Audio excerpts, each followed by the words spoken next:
Magandang araw sa inyo mga kaibigan. Itong ating almusalita sa araw na ito, November 5, araw ng linggo. Huwag makalimutan magsimba ngayon. Ang ebanghelyo natin ay Matthew 23, 1-12. Sabi ni Jesus, speaking patungkol sa mga guro ng batas at mga pariseo, sabi niya, they tie up heavy burdens and load them on the shoulders of people, but they do not even lift a finger to move them.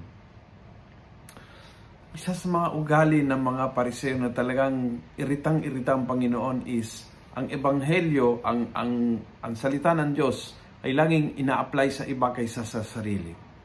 Yung tipong magaling sabihin sa iba kung anong mali sa kanilang buhay, kung anong dapat gawin at kung paanong ayusin ang kanilang buhay. Never sa sarili. Never na in-apply sa sarili ang salita ng Diyos. Na hinahamon ang sarili, na tinitingnan yung sariling pagkukulang, kasalanan, kahinaan. Kung saan ako ang kailangan magbago. Kung ano ang aking pagkukulang sa katapatan sa Diyos na kailangang ayusin. Kung paano ang salita ng Diyos ay tumatama sa akin at nagproproduce ng pagbabago sa akin.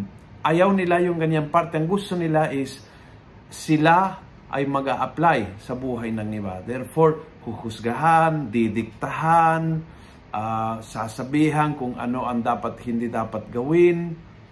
And they were all the time tagaturo but hindi taga-apply sa sarili. Ang Panginoon ay iritang-irita sa kanyang ugali. Ayaw na ayaw ng Panginoon ang ugaling ito na posibleng-posible maging ugali ng taong simbahan. Yung ugaling may konting pakialamero,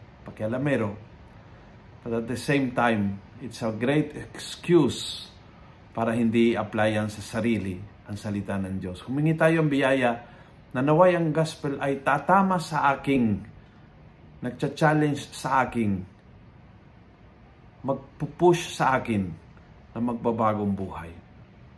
Kung nagustuhan mo ang video ito, pass it on. Punuin natin ang good news ang social media at gawin natin viral araw-araw ang salita ng Diyos.